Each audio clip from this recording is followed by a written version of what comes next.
요한복음 13장 4절부터 11절까지 말씀, 신약성경 제 성경으로는 170페이지입니다. 신약성경 170페이지, 요한복음 13장 4절부터 11절까지 말씀 제가 읽겠습니다. 저녁 잡수시던 자리에서 일어나 겉옷을 벗고 수건을 가져다가 허리에 두르시고 이에 대야에 물을 떠서 제자들의 발을 씻기시고 그 두르신 수건으로 닦기를 시작하여 시몬 베드로에게 이르시니 베드로가 이르되 주여 주께서 내 발을 씻기시나이까? 예수께서 대답하여 이르시되 내가 하는 것을 내가 지금은 알지 못하나 이후에는 아니라. 베드로가 이르되 내 발을 절대로 씻지 못하리이다. 예수께서 대답하시되 내가 너를 씻어주지 아니하면 내가 나와 상관이 없느니라. 시몬 베드로가 이르되 주여 내 발뿐 아니라 손과 머리도 씻어주옵소서. 예수께서 이르시되 이미 목욕한 자는 발밖에 씻을 필요가 없느니라. 온몸이 깨끗하니라. 너희가 깨끗하나 다는 아니니라 하시니. 다 읽겠습니다. 이는 자기를 팔자가 누구인지 아시니라. 그러므로 다는 깨끗하지 아니하다 하시니라. 아멘. 이 시간은 우리 기독교 강요 4권 1장, 오늘은 23절부터 29절까지 보셨습니다. 교회 내에서 허물을 용서한 사실을 보여주는 칠례를 이어가는 부분을 보도록 하겠습니다. 교회 내에서 허물을 용서한 사실을 보여주는 칠례들. 기독교 신앙 안에서 용서는 굉장히 중요한 위치를 차지합니다. 용서가 어느 정도로 중요한 위치를 차지하냐 하면, 우리가 신앙을 갖게 될 때에, 신앙을 갖게 되는 것은 그리스도께서 우리의 죄를 용서해 주셨기 때문에 우리가 신앙을 갖게 된 것입니다. 그리스도의 공동체 또는 하나님의 백성으로서의 이 공동체 안에 들어오는 것의 전제는 하나님의 용서에 기인합니다. 용서가 없다면 우리에게 구원은 존재하지 않습니다. 그래서 기독교 신앙의 아주 중요한 그 특징은 무엇이냐면, 하나님께서 우리를 용서하셨던 것처럼 우리도 용서하라는 것입니다. 공동체 형성이 하나님의 용서하심과 또는 교회의 지체들의 서로 용서함에 기초를 두고 있습니다. 용서가 없으면 공동체는 파괴됩니다. 공동체는 분열됩니다. 공동체는 그 자체로 싸움과 아귀다툼의 연속이 되어버리고 맙니다. 우리는 이 용서의 중요성에 관해서 굉장히 우리는 잘 이해를 못하고 있습니다. 근데 문제는 무엇이냐면, 우리는 이 용서라는 이 용어에 관해서 우리가 잘못 이해하는 부분이 있다는 것입니다. 우리는 이렇게 생각합니다. 그리스도께서 우리를 용서하셨던 것처럼 우리는 왜 나를 용서하지 못하느냐라는 그런 말을 쉽게 합니다. 그죠? 근데 여러분, 우리는 그리스도께서 우리를 용서하실 때에 하나의 전제가 있다는 것을 먼저 기억하고 그 용서에 관한 가르침을 살펴봐야만 합니다. 그것이 무엇이냐면 우리의 회개입니다. 하나님의 용서는 반드시 우리의 회개를 전제로 합니다. 우리가 돌아오는 것을 전제로 하여 우리를 용서하십니다. 그래서 하나님께서는 돌아오지 않는 자를 용서하신다고 하신 부분이 없습니다. 항상 전제는 무엇이냐면 돌아오랍니다. 나에게 돌아오라. 그럼 내가 너희를 안아주리라. 나에게 돌아오라. 그럼 내가 너희를 용서하리라. 회개하라. 그러면 내가 너에게 천국을 주겠다. 회개하라. 그러면 내가 너에게 생명을 주겠다. 항상 예수 그리스도의 사역에서 예수님의 탄식은 무엇이었냐 하면, 암탉이 새끼 병아리를 안듯이 날개를 폈지만 새끼 병아리와 같은 이스라엘이 주님께로 돌아오지 않았다는 것을 항상 얘기합니다. 그들이 죄를 버리지 않음에도 불구하고 용서해주는 법은 없습니다. 항상 전제는 우리가 죄를 버리고 돌아오면 항상 전제가 그렇습니다. 내가 너희를 언제든지 용서해 주겠다는 것입니다. 자, 여러분들은 이런 것에 관해서 어떻게 생각하십니까? 꼭 그래야만 하는가? 하나님은 그냥 용서해 주면 되지 않는가? 그렇지가 않습니다. 여러분, 회개와 용서라고 하는 이 사이클이 가지고 있는 아주 중요한 메시지가 있습니다. 왜 이 관계가 필요한 것인가? 회개와 용서라고 하는 이 도식은 관계의 회복을 염두에 두고 있기 때문에 그렇습니다. 여러분 생각해 보십시오. 한쪽이 여전히 그 죄를 버릴 생각을 하지 않습니다. 한쪽이 일방적으로 용서해 준다고 합시다. 관계가 형성되나요? 되죠. 관계가 형성이 안 됩니다. 그렇기 때문에 관계가 형성되기 위해서는 먼저 죄에서 돌이키는 것이 먼저고 그 다음에 용서가 그 다음을 따라옵니다. 항상 하나님께서는 이스라엘 백성들에게 그럽니다. 너희들이 잘못해도 나는 또 용서하고 너희들이 잘못해도 또 용서한다. 근데 그 전제가 있죠. 그들은 항상 돌아옴을 전제로 합니다. 사사기는 그걸 잘 보여줍니다. 사사기는 이스라엘 백성들이 은혜를 베풀어 주시면 그 은혜로 풍요로움과 안락함을 누리니까 그 풍요로움과 안락함 때문에 다시 우상을 숭배하고 죄 가운데로 빠져나갑니다. 하나님은 또 징계하시고 그들에게 돌아오라고 선지자를 보내시고 끊임없이 메시지를 전합니다. 그러다 그들이 다시 돌아오면 그 배운 망득함에도 불구하고 또 용서해줍니다. 또 용서해줍니다. 또 용서해줍니다. 여러분, 그것이 용서의 개념입니다. 그렇게 하면서 뭐가 되는 거죠? 관계를 항상 형성해 나가는 거예요. 그들이 잘못했지만 돌아오면 관계를 다시 맺고, 그들이 잘못했지만 잘못하면 또 다시 돌아오면 다시 관계를 맺고, 또 고멜과 선지자와의 관계 아닙니까? 그러니까 우리는 자꾸 이렇게 생각합니다. 하나님 앞에 내 죄는 버릴 생각하지 않으면서 우리는 하나님께 용서만을 구합니다. 그걸 회개기도라고 착각을 합니다.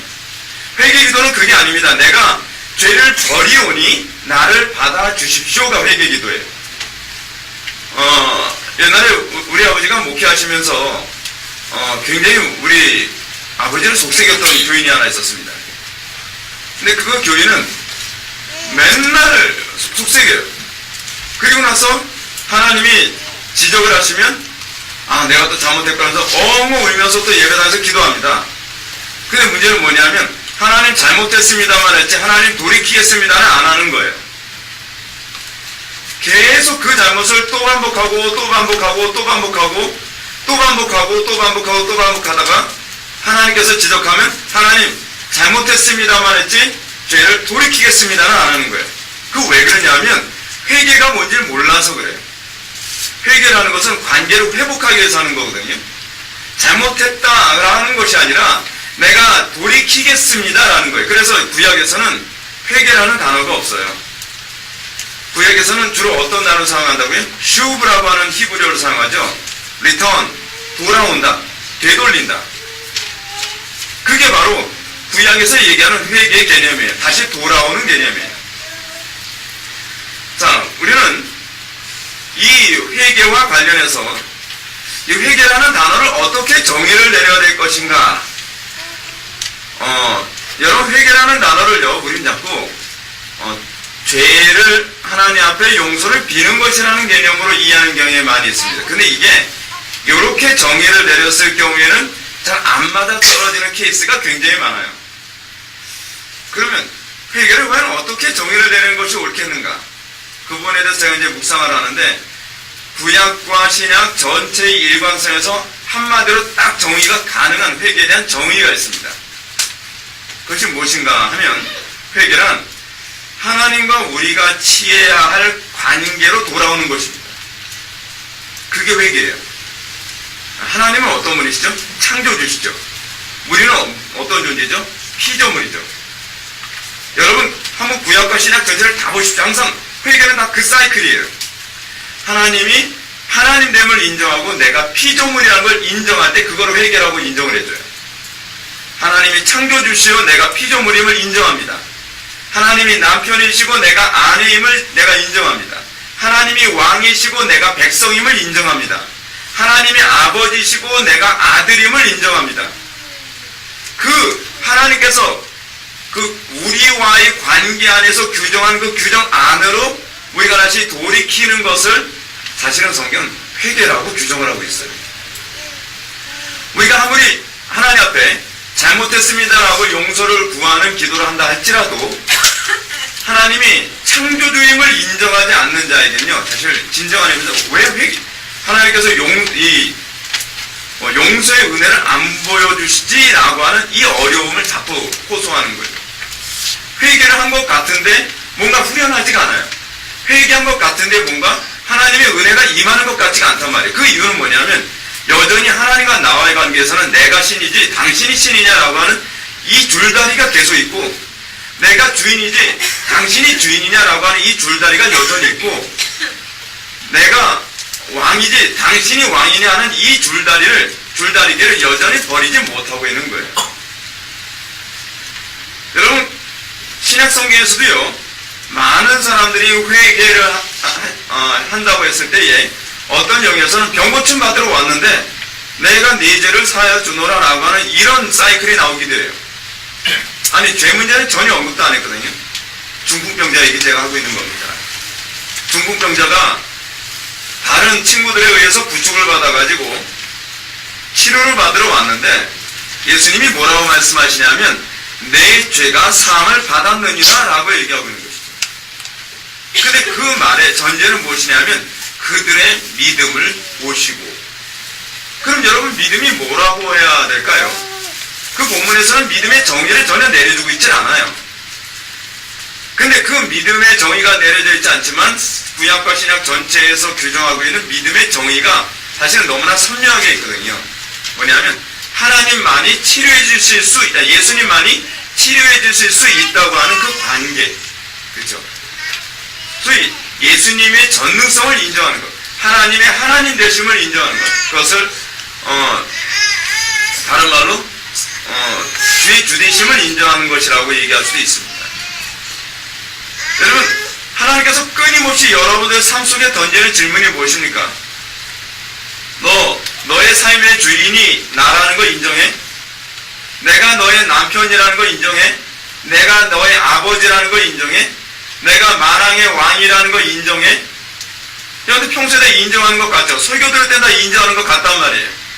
근데 문제는 뭐냐면 여러분들의 삶에 어떤 문제가 부딪혔을 때 이익이냐 손해냐라고 하는 문제, 감정의 문제, 또는 우리의 삶의 여러 가지 문제, 구조적인 문제, 이 문제에 부딪혔을 때 우리는 그렇게 인정 안 한단 말이에요.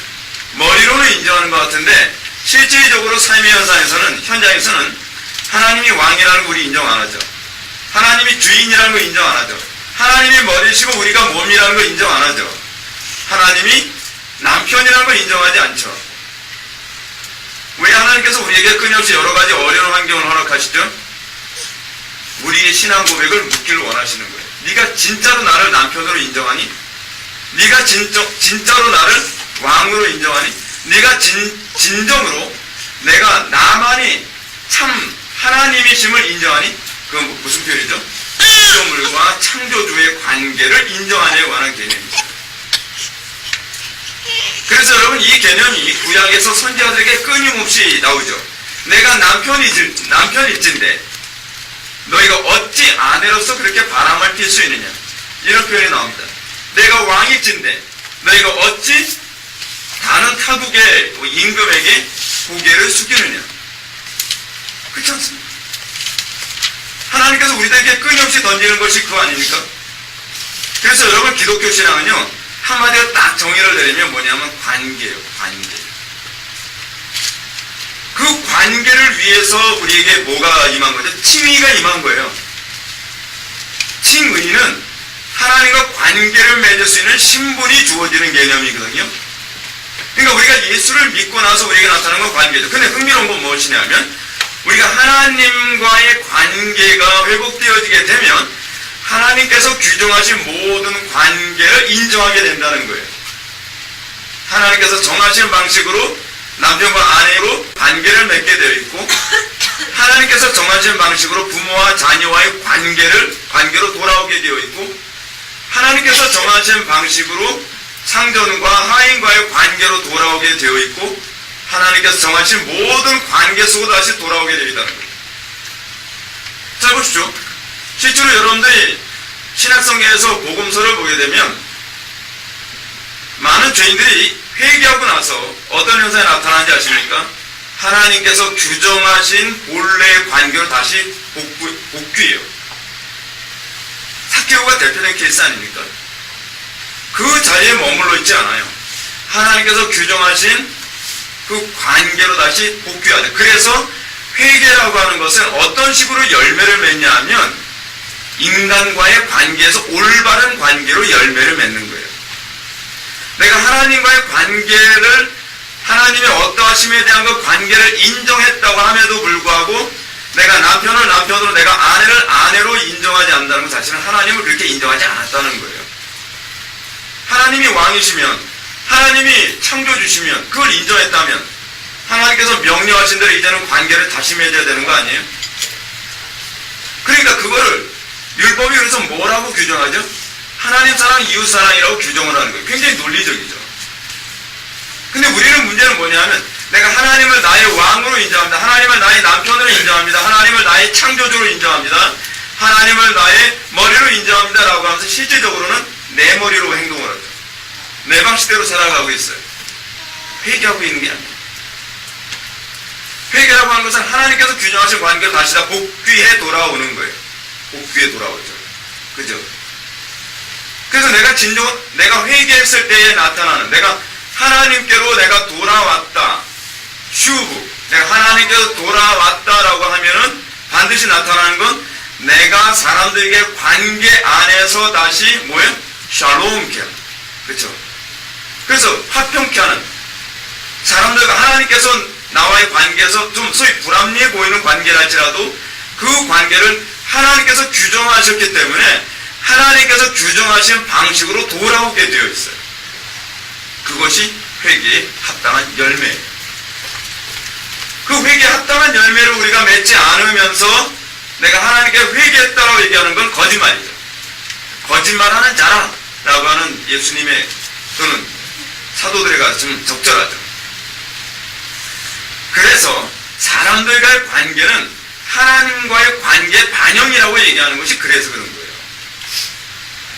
여러분들이 진정으로 하나님과 관계를 회복했다면 여러분들은 진정으로 사람들과의 관계 안에서 관계를 회복해야 돼요. 근데 그 관계 회복이 내 방식대로 회복하는 게 아니에요.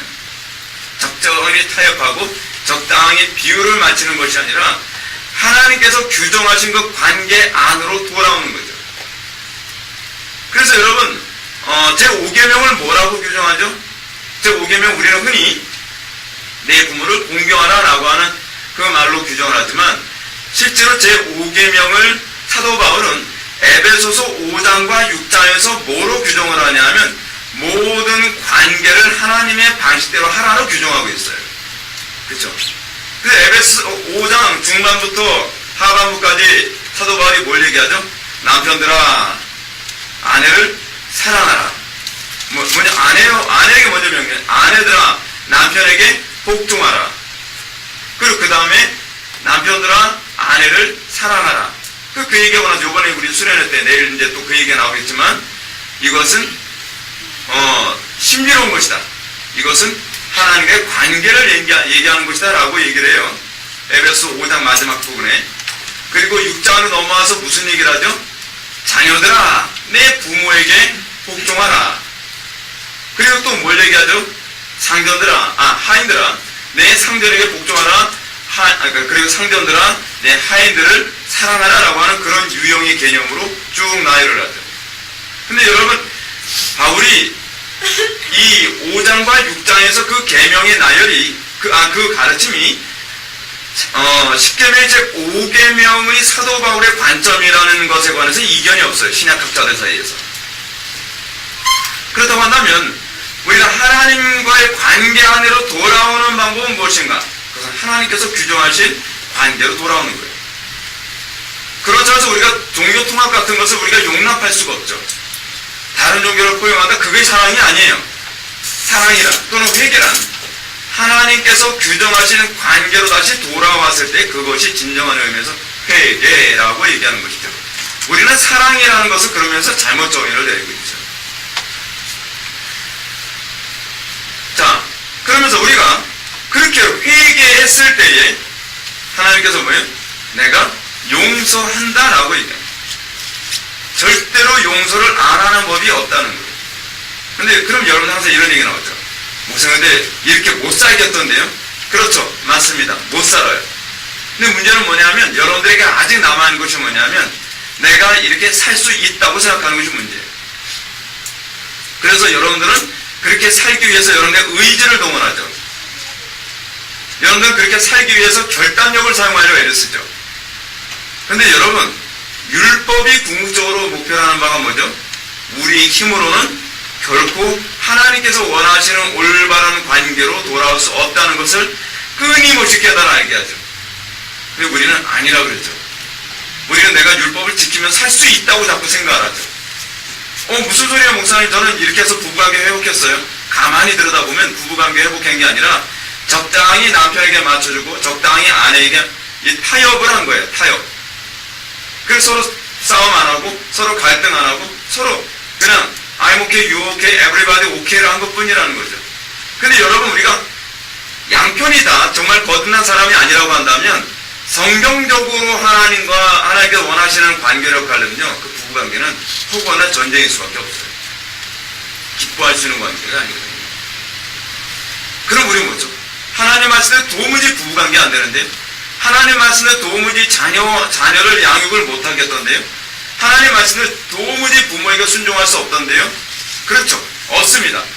맞습니다. 여러분, 그것을 인정해야만 합니다.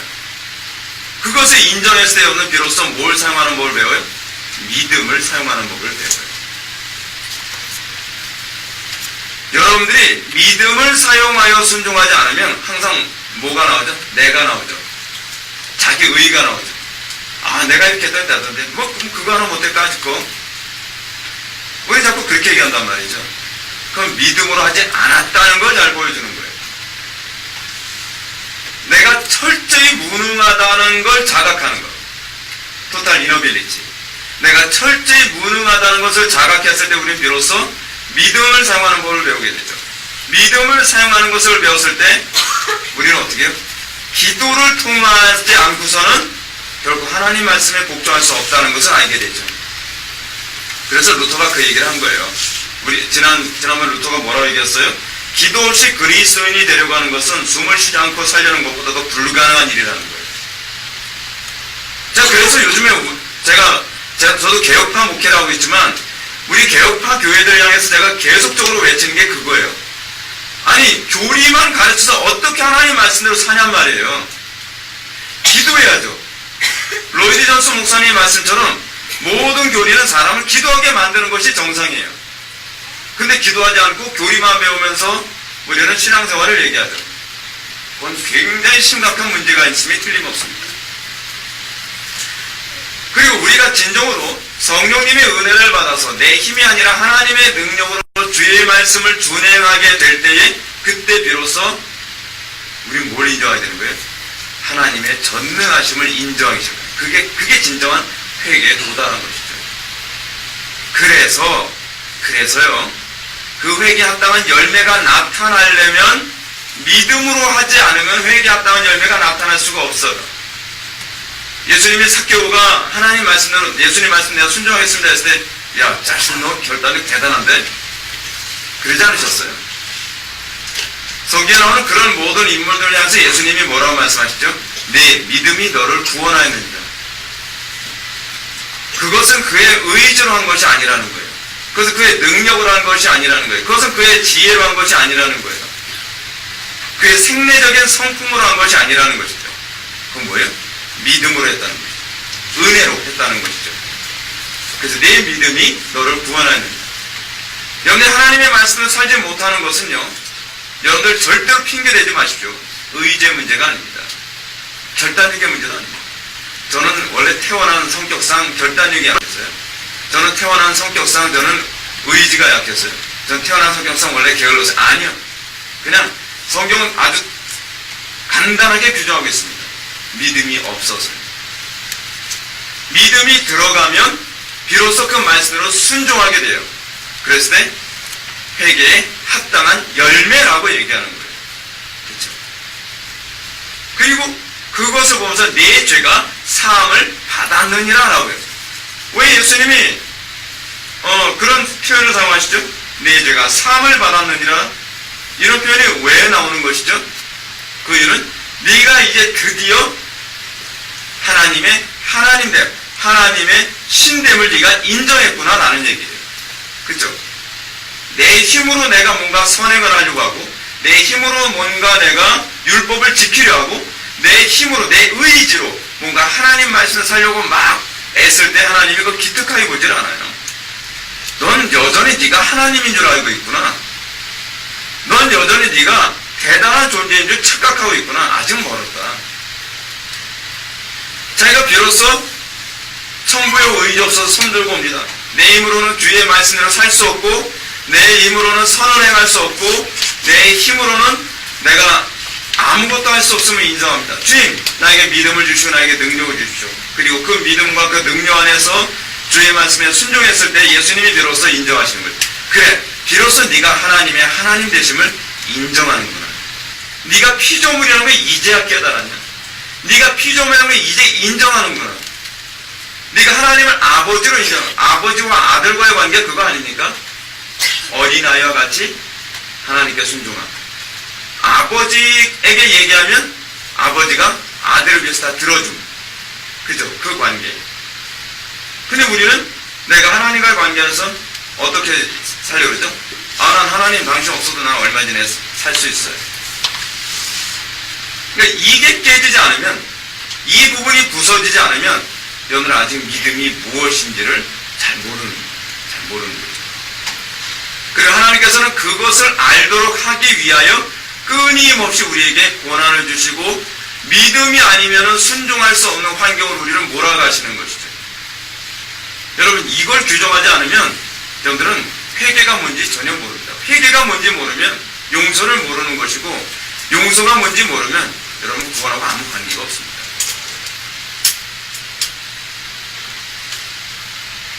자, 근데 이제 문제가 뭐냐면 지금 여기서 얘기하고자 하는 중요한 이슈는 무엇이냐면 신자는 언제나 죄 사함을 구해하는가 라고 하는 문제입니다.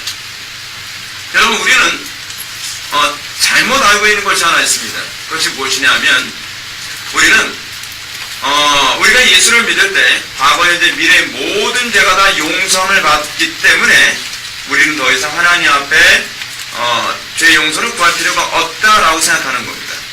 어디서 듣던 얘기죠? 구원파. 그렇죠?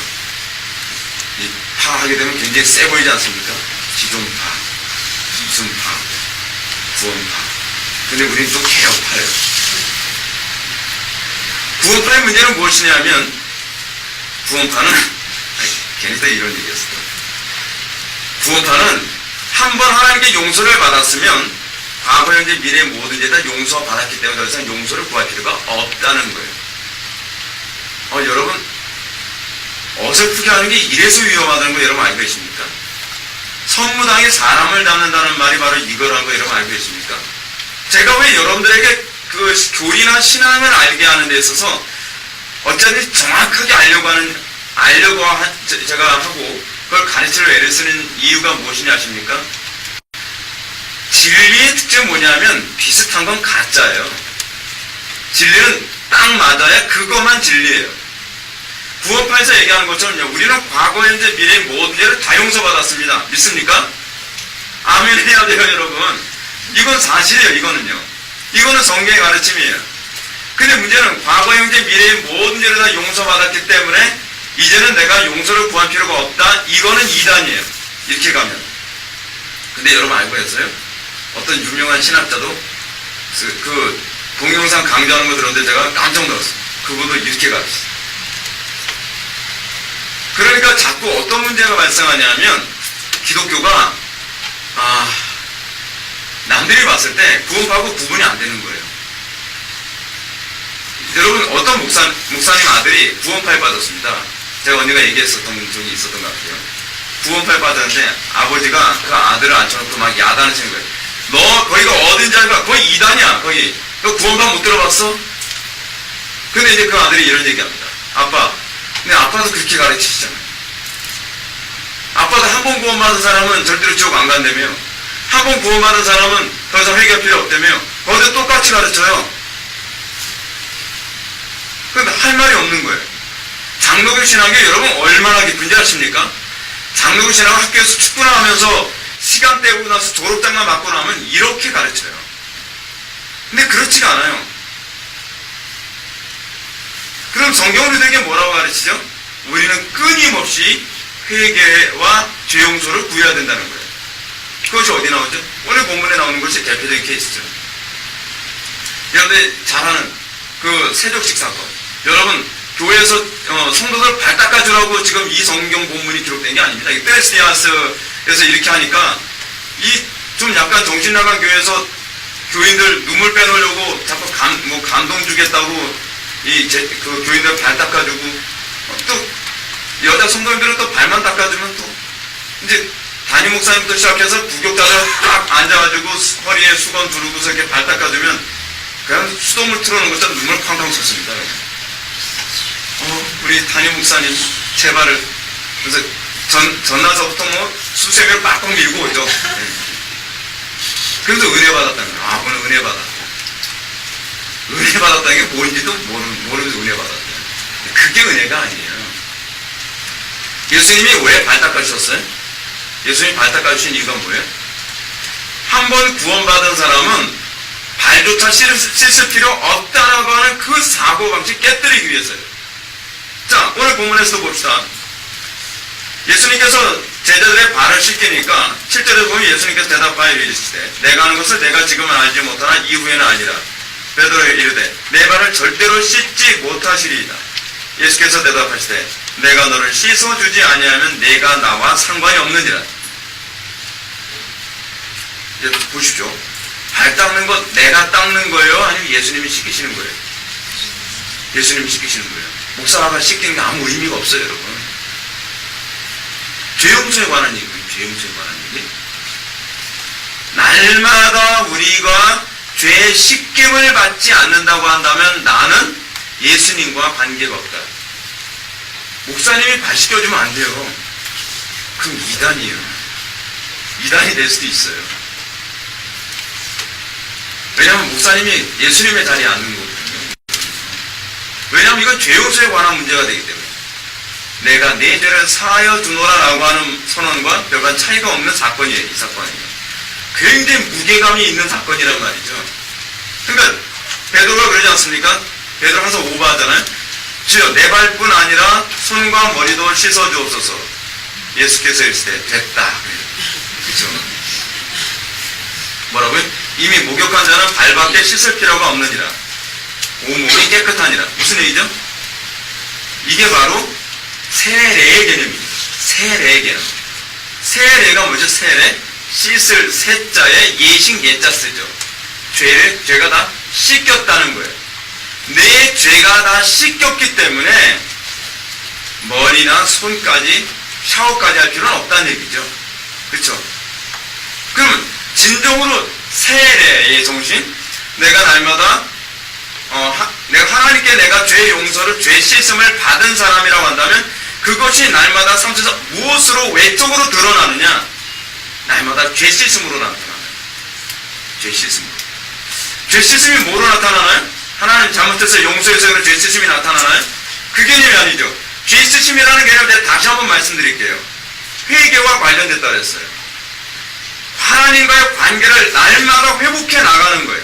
하나님의 그 관계로서의 그 위치, 하나님의 하나님 대신 여러분 우리 그러잖아요. 우리가 구원받고 나면 우리 천사 되는 거 아니잖아요. 우리가 구원받고 난 이후에서도 하나님의 창조 주시고 내가 피조물이란 거 자주 있잖아요.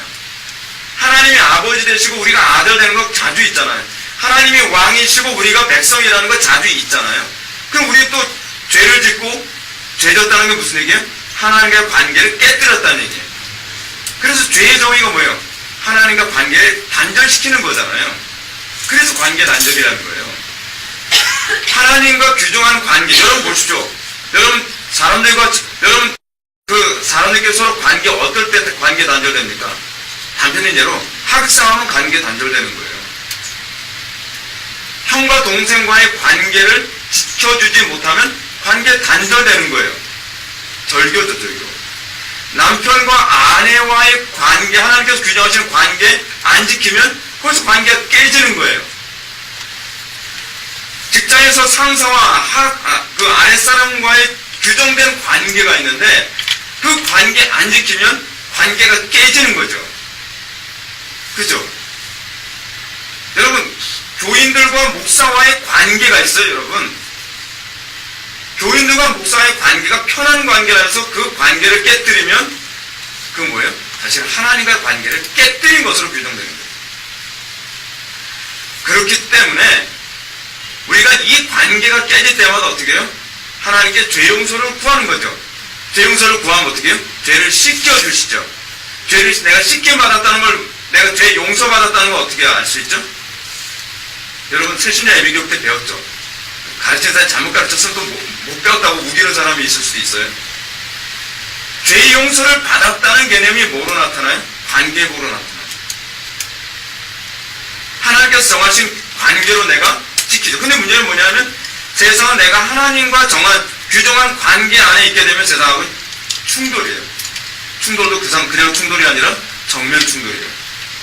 왜냐하면 세상은 하나님께서 규정하신 관계를 인정하지 않거든요. 그렇기 때문에 우리에게 뭐가 있죠? 고난이라는 게 있어요. 고난이라는 게 있죠. 그럼에도 불구하고 우리가 하나님께서 규정하신 그 관계를 지키기 위해서 세상에서의 관계를 지키기에 끊임없이 고난을 겪죠. 남편의 예를 들어서 어떻습니까? 아내가 남편에게 복종하려고 하는데 남편에게 복종하기 어려운 그런 모습을 보일 때 어떻게 해요? 어렵죠. 또 남편이 아내를 사랑해야 되는데 그 사랑하기 어려운 그런 모습에도 우리는 사랑해야죠. 근데 성경은 사랑도 그냥 사랑도 아니고 복종도 그냥 복종이 아니죠. 주 안에서 복종하라, 주 안에서 사랑하라. 그래서 잘 보십시오. 우리가 이것을 통해서 내가 죄 씻음 받았다는 것, 내가 죄 용서 받았음을 그거로 객관적으로 확인이 가능해요. 검증이 가능해요. 날마다 여러분들이 죄 씻음을 받음으로써 날마다 여러분들이 하나님과 더 깊은 관계 안에 들어감으로, 하나님과 더 깊은 관계 안에 들어갔다는 건 어떻게 나타나죠? 내가 하나님의 말씀대로 이웃과의 관계에도 깊이 있게 침투해 들어가는 그 관계가 되므로. 그런데 이웃과의 관계가 점점 악화돼 버려요. 하나님께서 규정하시는 관계가 아니라 하나님께서 미워하시는 관계로 사람들이 살아가요. 그럼 갈등은 없죠. 착한 사람처럼 보이죠. 근데 사실은 하나님하고는 관계가 단절돼도 옛날에 단절된 거죠. 그럼 그 사람은 뭘 얘기하는 거예요?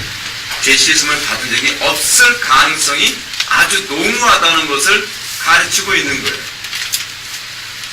그래서 여러분, 우리가 하나님과의 관계 안에 있을 때에 가장 첫 번째로 느끼는 특징이 무엇이냐면, 사람들과의 관계가 깨졌을 때, 또는 내가 죄를 범했을 때, 관계를 깨뜨렸을 때, 이것을 어디서 찾냐면 하나님과의 관계를 깨뜨림으로 나타난 거라고 인식을 해요.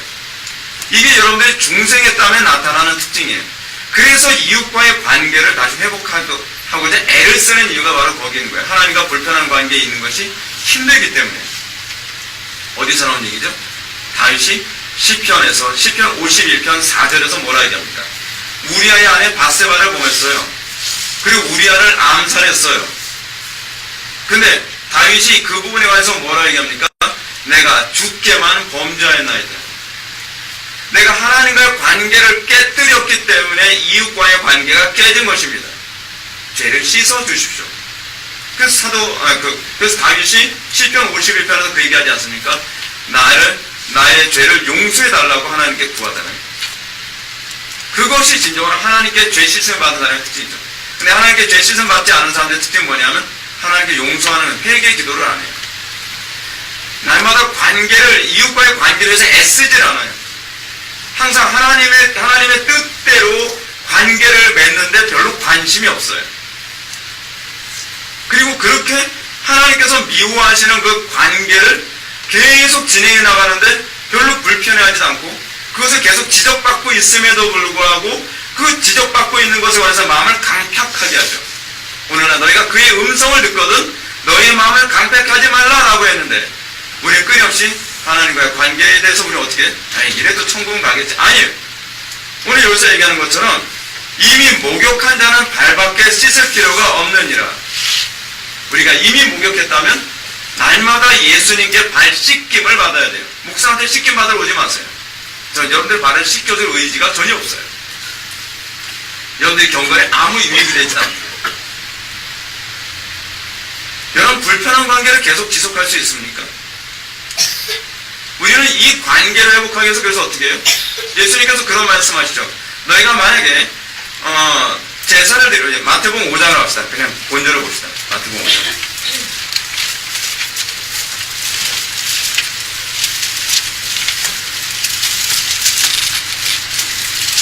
마태복음 5장에 보게 되면은, 그게 몇 절에 나오죠? 하나님께 제사하러 갈 때에, 다른 사람하고 화해해라. 그 부분이요.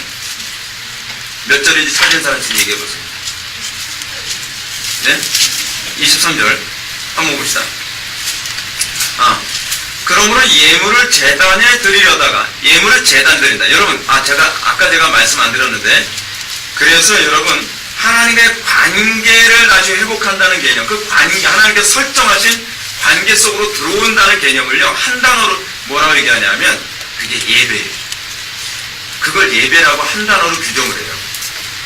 그걸 다른 말로 제사라고도 얘기해요. 제사가 뭐 하는 겁니까? 깨진 관계를 다시 회복하기 위해서 하는 게 제사잖아요. 이해하겠어요? 똑같이 그 개념으로 보세요.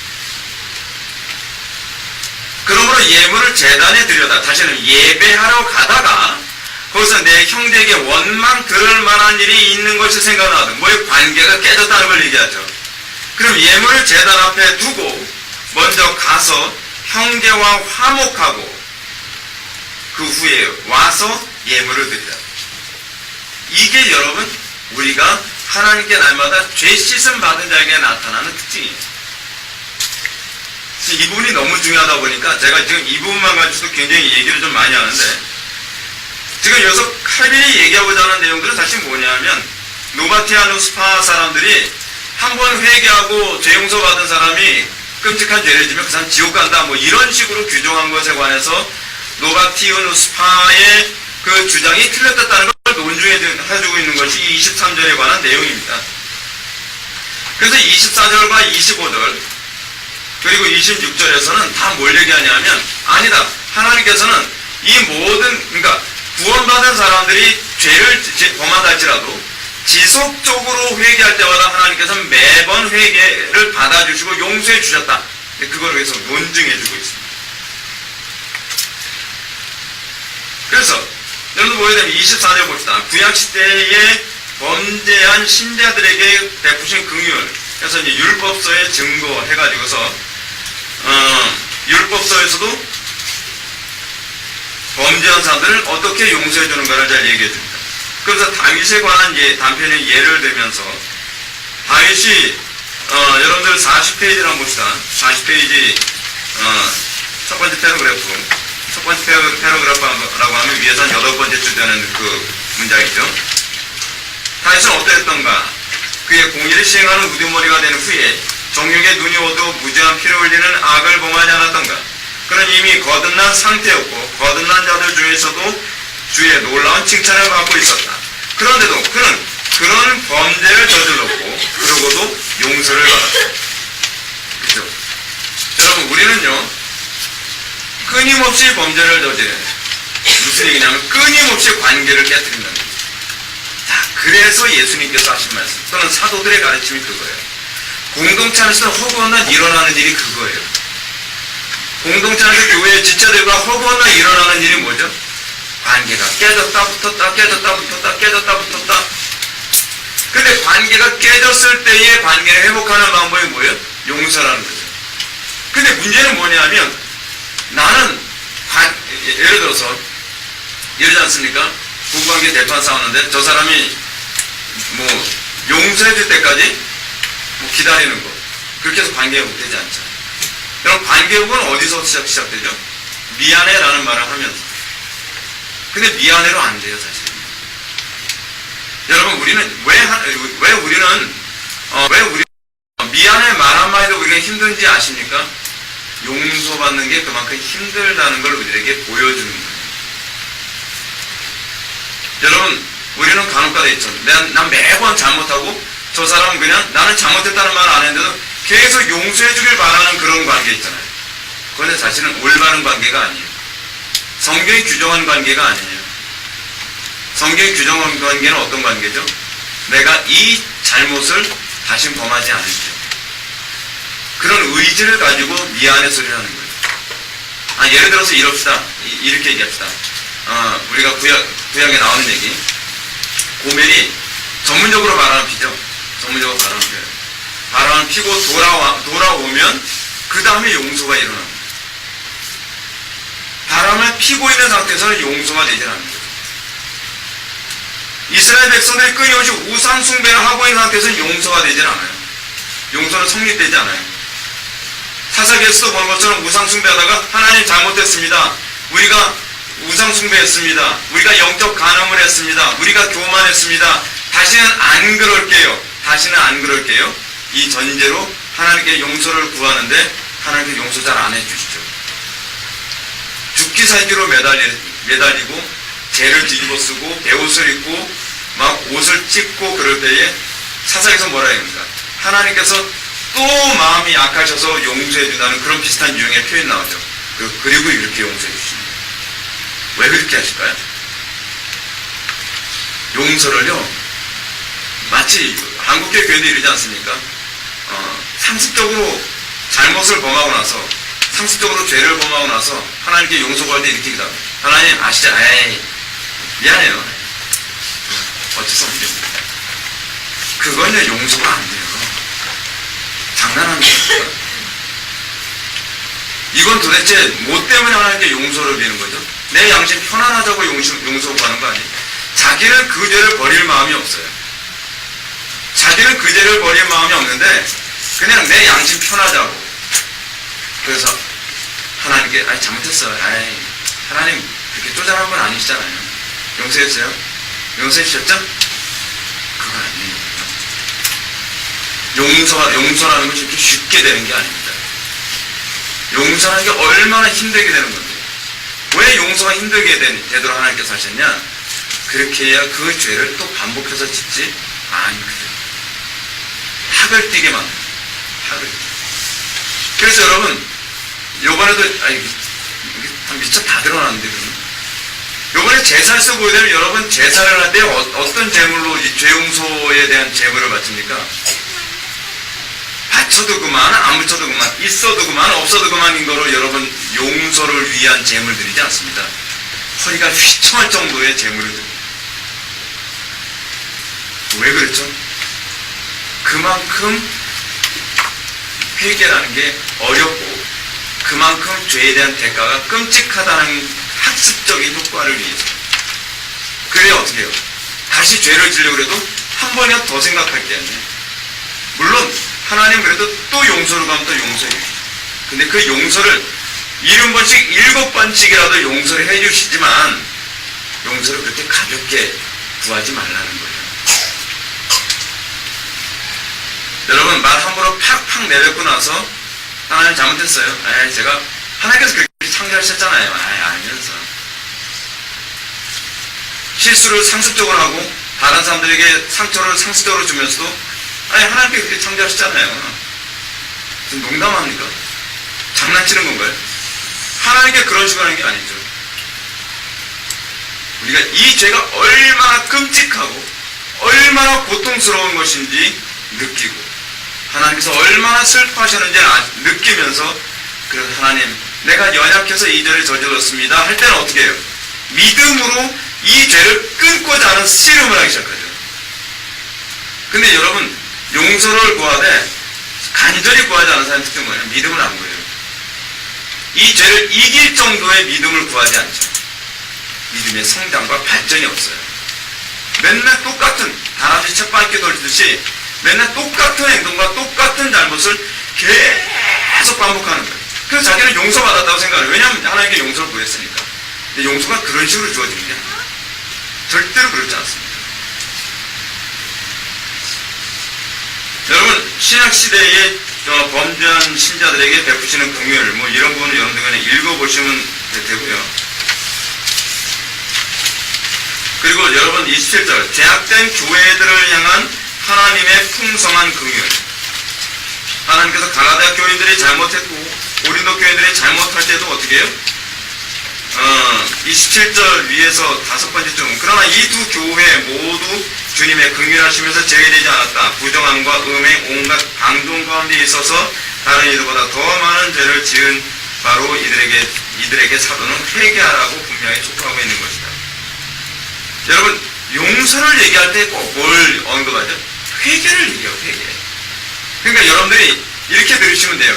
회개하라 라고 하는 이 말은 하나님께 용서를 구하라 라는 말과 동의어로 들어도 크게 차이가 없는 표현이에요. 회개 없이 용서 구함이 불가능해요. 그래서 항상 사도들은 하나님께 용서받는 것과 관련해서 항상 전제를 회개하라라는 말로 표현하는 거예요. 근데 우리는 회개를 하지 않고, 회개가 뭐죠? 죄에서 돌이키는 거. 하나님께서 규정하신 관계 안으로 다시 돌아오는 거. 이거 안 하면서 하나님께 잘못했어요, 용서해 주세요. 눈물을 흘리고. 남자들은 눈물도 안 나와요. 그래서 남자들은 용서 안 받은 것 같아요.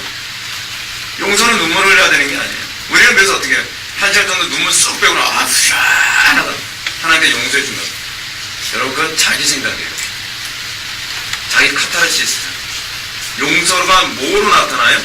내가 그 죄에서 돌이켰다는 거. 내가 그 죄에서 돌이킬 수 있는 힘을 하나님으로부터 공급받았다는 것을 통해서, 내 죄가 사함을 받았구나 라는 거였어요. 어디서 삭개오가 그렇잖아요. 삭개오가 내 죄가 사함을 받았느니라 하고 난 다음에 어떻게 해요? 그 죄를 이기잖아요. 그죠? 우리에게 그게 나와야죠. 죄를 이김이 하나도 없고, 죄를 이길 의지도 없고, 죄는 너무 좋은 거예요. 사실 너무 달콤하거든요. 근데 너무 달콤한데 이 죄 지면 안 된다고 하는 건 머리로는 알고 마음은 불편하고, 그러니까 어떻게 해요? 하나님 잘못했어요. 근데 솔직히 저는 죄가 좋아요. 그래서 항상 회개가 부어지기 전에 따라오는 게 있죠. 청교도는 항상 그 얘기합니다.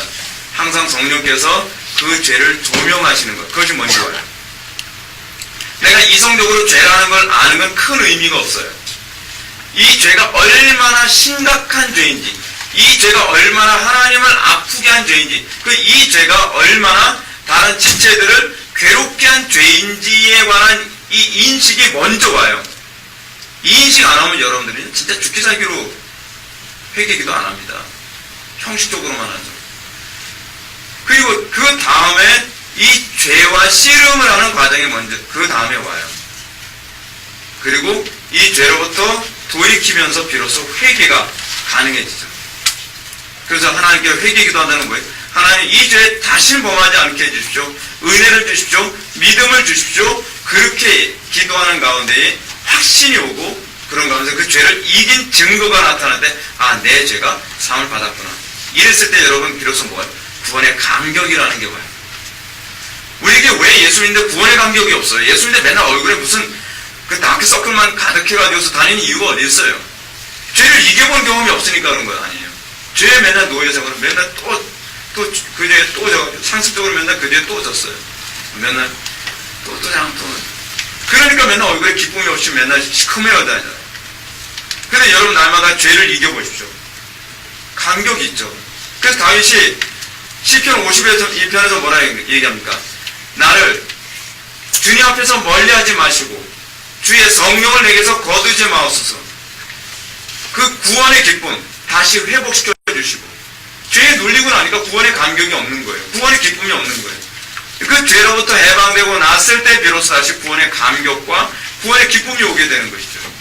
왜요? 구원의 기쁨이라는 건 하나님과 관계를 다시 회복함으로 오는 기쁨이기 때문에 그래요. 그러니까 오늘날 기독교의 문제는 뭐냐면 하나님하고 관계를 회복하는데 관심이 없다는 게 문제예요.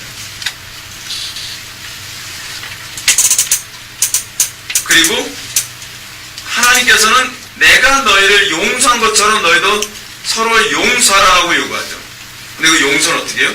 일방적으로 잘못해도 무조건 눈 감아주라는 것이 아니라 어떻게 해요? 내가 용서를 구할 때 그 죄에 틀림없이 충분히 이 죄에 대해서 표현이 있을 때 이런 것이 7번이라도 용서를 해주는 것이지. 어떤 사람은 이런 사람이 있어요. 밴댕이 소가지 같아서 좀 용서해줘. 상대방 오히려 자존심만 극적 그거예요. 용서해주라고. 뭐 그런 거 가지고 그래. 그런 거 가지고 그래. 여러분, 우리한테는 그런 거 가지고 그러지만 개구리한테는 그건 그냥 바위돌이에요. 근데 우리는 이게 얼마나 이 죄악된 건지 몰라요. 여러분, 용서를 구하는, 여러분, 하나님과의 관계 안에서 하나님, 뭐 그런 거 가지고 그래. 통하겠습니까? 근데 이것이 형제와의 관계 안에서 그러면 안 된다는 것이죠. 진짜 미안해야 돼요. 내가 진짜 미안해. 내가 진짜 잘못했어. 내가 아직 연약해서 그렇다. 이 문제가 또다시 반복되지 않도록 내가 주의하겠다. 그러면서 용서해달라 했을 때 어떻게 해야 된다는 거예요? 70번씩 7번이라도 용서해주라는 그 전제가 있어요. 그래서 29절에 보면 이런 얘기가 나옵니다. 이 고대 교부들이 공동체 안에 있는 죄를 어떤 식으로 용서했는가에 관한 얘기가 나와요. 이것만 보고 말씀 마치겠습니다. 44페이지를 여러분 보시게 되면 마지막 패러그래프입니다. 더욱이 그들은 누굴 얘기하냐면 교부들을 얘기합니다. 교부들은 교회적인 교정을 요하는 범죄. 전 죄송한 얘기지만 이 원광 목사님 번역이 가까하다가 이 와닿지 않게 번역하는 것 같아서 약간 좀 그래요, 마음이. 다른 번역을 제가 말씀드린다면 그들은 교회적으로 고쳐야 할 만한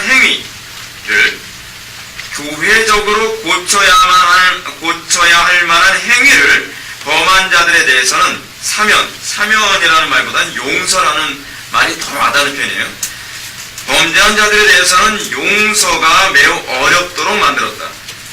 그들이 그렇게 한 것은 주님 앞에서 그들의 죄가 용서를 얻기 어렵다고 여겼기 때문이 아니라 오히려 이렇게 엄격한 조치를 시행함으로써 다른 사람들이 교회 교제에서 끊어지기에 합당한 큰 죄들을 이거를 교회에서 제명당할 만한 죄들입니다. 경솔하게 범하지 못하도록 하고자 하는 의도에서 그렇게 한 것이다. 교회 권징이 사실 그래서 그런 거예요.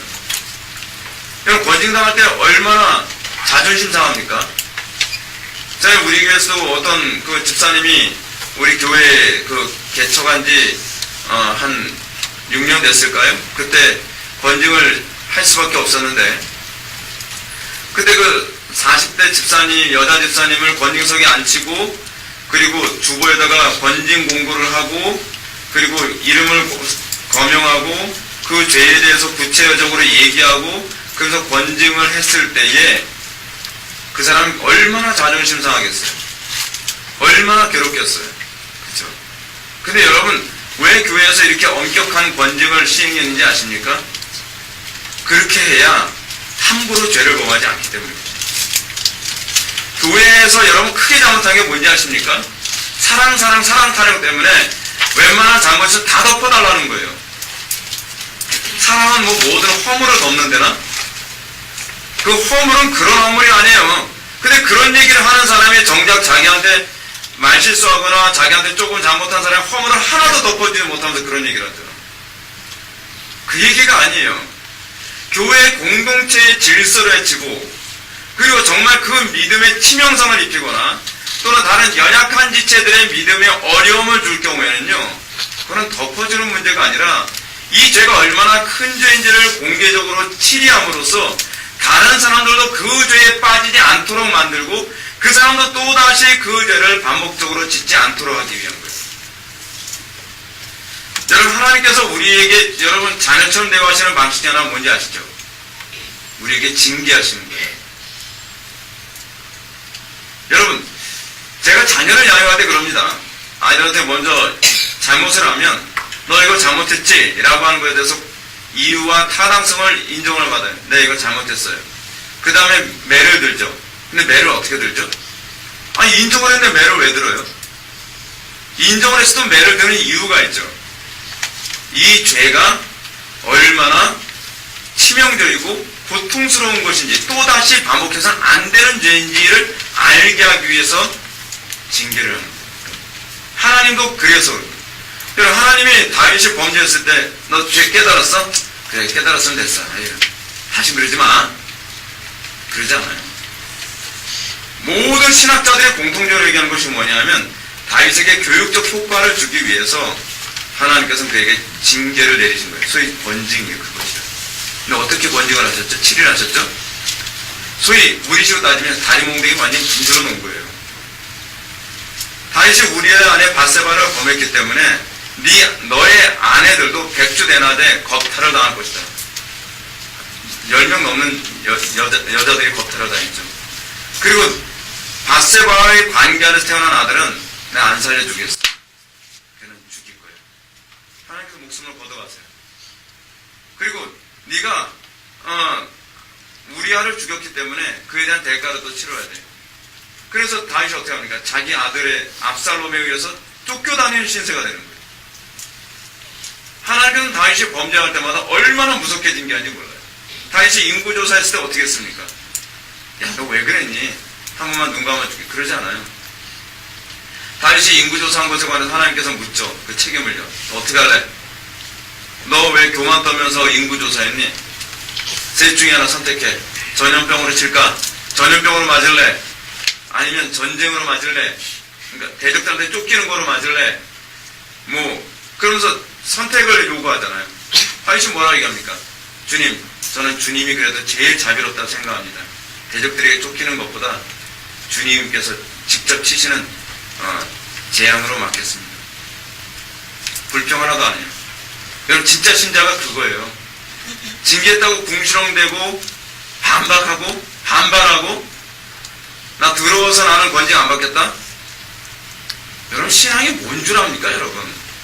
한국계 교회들은요, 무슨 신앙을 무슨 보이스카우트 신앙생활 하듯이 하는 줄 알아요. 교회에 대한 권위도 존중도 안 해주고 우습게 여겨요. 여러분, 우리가 교회의 질서를 우습게 여기니까 천주교 신자들도 교회 우습게 보는 거 아닙니까? 불신자들도 교회 우습게 보는 거 아니에요? 자기가 몸담고 있는 교회를 우습게 여기고 목사를 우습게 보니까 안 믿는 사람들이 교회를 짓밟는 거 당연한 거 아니냔 말이에요. 정신 차려야 돼요, 여러분. 한국교 교회들 정신 차려야 돼요. 조금만 시떡하면 목사 뒤에서 씹고 밟고 무슨 술안주처럼 대하는 거 여러분 회개하셔야 돼요. 이게 얼마나 큰 죄인지 아십니까? 죄인지도 모르고 저질러요, 이게. 여러분, 여기서 우리는 우리의 유일한 규범에 대한 주님의 말씀은 그보다도 훨씬 너그럽게 깨달고 있다. 곧 징계를 행할 때 거기에 해당하는 당사자가 너무 지나치게 근심에 잠기지 않도록 해야 할 것을 가르치고 있다라고 얘기합니다. 권징을 하는 이유는 사람들이 그 죄가 얼마나 끔찍하고 또다시 진저머리 나서 범죄하지 않도록 하기 위한 것이지만, 그러나 너무 지나치게 권징을 하여 그들이 근심하게 만드는 것 또한 안 된다라고 얘기하고 있어요. 균형이죠, 균형. 균형의 문제. 사랑하는 성도 여러분, 우리는 계속적으로 지금 기독교 강의토에서 교회론을 배우고 있습니다. 근데 저는 이 교회론을 가르치면서 뭘 자꾸 떠올리냐면, 교회의 질서와 하나님의 관계의 질서, 그리고 교회의 권위, 그 교회의 교회됨, 이것이 다시 회복되어야 교회의 전성기가 오지 않겠나 하는 그런 생각이 듭니다. 우리는 오늘날 교회들이 무슨 구멍가게처럼 아무런 체계도 없고 질서도 없고 사람들만 많이 모이면 무조건 좋은 것처럼 되는 이상한 시대에 우리가 살고 있습니다. 정상으로 돌아와야 돼요. 하나님께서 규정하신 그 폼으로 다시 돌아와야 돼요. 그렇지 않으면 교회의 영광 오지 않습니다. 교회 영광 오지 않아요. 마지막으로 여러분 요거 하나만 얘기합시다. 옛날에 제가 기독교 강의 제가 강의할 때도 제가 했던 얘기인데, 용서받기 어려운 죄란 무엇인가? 칼빈이 용서받기 어려운 죄라는 표현을 사용했을 때 용서받기 어려운 죄란 무엇인가? 그건 간단합니다. 은혜 받기 어려운 죄라고 생각하면 돼요. 용서는 무엇과 관련이 있죠? 회개와 관련이 있죠. 회개가 안 나온다는 것은요, 용서가 안 됐다는 얘기예요. 근데 여러분, 회개가 일어나려면 어떻게 해야 되죠? 강단의 설교를 믿음으로 받고 수용하여 순종됐을 때라면 회개가 가능하죠. 근데 문제는 설교자의 말을 안 받아들이면 문제가 되는 거예요. 여러분, 설교자의 권위를 무시하는 것은요, 결국 우리가 회개할 수 있는 기회까지도 잃어버린다는 것을 의미합니다. 여러분들에게 제가 권면해드리고 싶은 게 하나 있습니다. 이건 여러분들 정말 마음에 새겨야만 합니다. 청교도들이나 경건했던 세대들은 이 부분에 대해서는 정말 마음에 새겼습니다. 여러분들이 절대로 목회자들과 갈등하지 마십시오. 여러분들이 목회자와 갈등을 하려면 교회로 옮기는 것이 가장 지혜로운 것입니다. 목회자와 갈등하는 가운데 은혜 받을 수 있는 방법은 사실은 없습니다. 절대로 없습니다. 목회자와 갈등이 있고 목회자의 말을 존중해주지 않는 관계에서 여러분 회개한 사람은 한 명도 없습니다. 구약이나 신약에서도요, 선지자와 인격적인 교류가 일어나지 않는 상태에서 회개한 사람이 없어요. 예수님을 적극적으로 미워하고 예수님과 논쟁한 사람 중에 회개한 사람은 없어요. 예수님하고 논쟁하는 사람은 회개한 적이 없어요. 이건 분명한 개념이에요. 청교도도 이렇게 얘기합니다. 사람의 인생에서 가장 큰 복은 좋은 설교자를, 좋은 목회자를 만나는 것이다. 그러니까 여러분들이 목회자의 귀중성을 여러분들이 존중하지 않고 여러분들이 인정하지 못하면 여러분들은 죽을 때까지 교회를 아무리 열심히 다녀도 은혜를 받을 수가 없습니다. 그래서 사단이 하는 일이 무엇이냐 아십니까? 신천지가 와서 하는 일이 무엇이냐 아십니까? 가장 첫 번째는 목회자와의 관계를 끊는 겁니다. 목회자와 관계만 끊으면 이건 목자 없는 양이 되어버리거든요. 목회자와 관계만 끊어버리면 이건 죽은 목숨이나 다름이 없는 거예요. 근데 교회들은 신기하게도 목회자에 대해서 부정적인 얘기하는 것에 대해서는 굉장히 귀를 쉽게 기울입니다. 근데 여러분, 제가 목사라서가 아닙니다. 절대로 그런 말에 귀 기울이지 마십시오. 절대로 그것에 넘어가지 마십시오. 사단이 하는 노릇이고, 그리고 여러분들이 다른 연약한 지체들에게 절대로 그런 행동을 하지 마십시오. 그건 여러분들의 영혼에만 유익이 될 뿐 아니라 연약한 지체들에게도 유익이 되는 겁니다. 그러나 여러분들이 그것을 지키지 못하면 나만 죽는 것이 아니라 다른 연약한 지체들도 같이 죽이는 일을 범하는 겁니다. 굉장히 무서운 죄를 범하는 겁니다. 자녀들에게도 동일하고요. 우리는 지금 어느 시대보다 가장 지금 힘든 시대에 살고 있습니다. 근데 가장 힘든 시대라고 하는 것은 목회자의 권위가 어느 시대보다 많이 실추됐다는 것이 가장 힘듭니다. 여러분 알고 계십니까? 전 세계 모든 종파와 종교도 중에서 가장 그 종교 지도자의 권위가 떨어진 종교가 어느 종교가요? 기독교예요. 아무리 썩고 부패했다고도 로마 가톨릭의 신부들의 권위는 절대적이에요. 그리고 이슬람의 그 종교 지도자, 그 사람, 그 이맘, 그렇죠? 이맘의 그 권위도 절대적입니다. 어느 종교로 가든지 그래요. 왜냐하면 그들이 천국의 열쇠를 쥐고 있기 때문에. 그 사람들에 의해서 천국 가냐 지옥 가냐가 정해지기 때문에 그래요. 그렇죠. 기독교에서도 그래요. 기독교에서도 목회자의 권위가 절대적인 교회가 주로 어떤 교회인지 아십니까? 알미니안주의적으로 가르치는 교회들이에요. 목사가 천국 보내고 지옥 보내는 것처럼 설교를 하게 되면 교인들이 절대로 목회자들에게 함부로 대하지 못합니다. 샤먼이 되는 거예요. 근데 가장 목회자의 권위가 쉽게 실추될 수 있는, 정말 믿음이 아니면 쉽게 실추할 수 있는 것이 뭐냐면 개혁파 교회의 목회자예요. 개혁파 교회 목회자는 이미 시작부터 뭐라고 얘기해요? 제가 여러분 강단에 설 때 뒤에 섰습니까? 아니면 앞에 섰습니까? 회중석에서 앉았다가 와서 설교하죠? 왜냐하면 여러분들과 나는 똑같은 성도이고 아니 은사적으로 목사의 신분이 주어진 것입니다 라고 그것을 고백하기 때문에 그런 거거든요. 그래서 우리 개혁파 목사님들은요, 로만 칼라 하는 것도 그래서 경계합니다. 우리는 로만 칼라 안 합니다. 왜냐하면 개혁파 목사님들은 내가 신부처럼, 내가 교인들과 다른 샤먼처럼 보이기를 원치 않기 때문에 그렇죠. 왜 개혁파 목사님들은 강대상 뒤쪽에 의자 앉는지 아십니까? 내가 하나님처럼 보이지 않기 위해서 그래요. 그래서 회중석에 앉아서 일어나서 설교를 하는 거예요. 그럼 목회자의 권위는 여러분 어떻게 해야지 지켜지죠? 성도들이 자발적으로 지켜줘요. 그것밖에 방법이 없어요. 성도들이 자발적으로 지켜주지 않으면 목회자의 권위니까 가장 쉽게 깨질 수 있는 것이 개혁파 교회의 목회자입니다. 그랬을 때 교회가 든든히 서고 교회가 강력하게 설 수 있는 것입니다.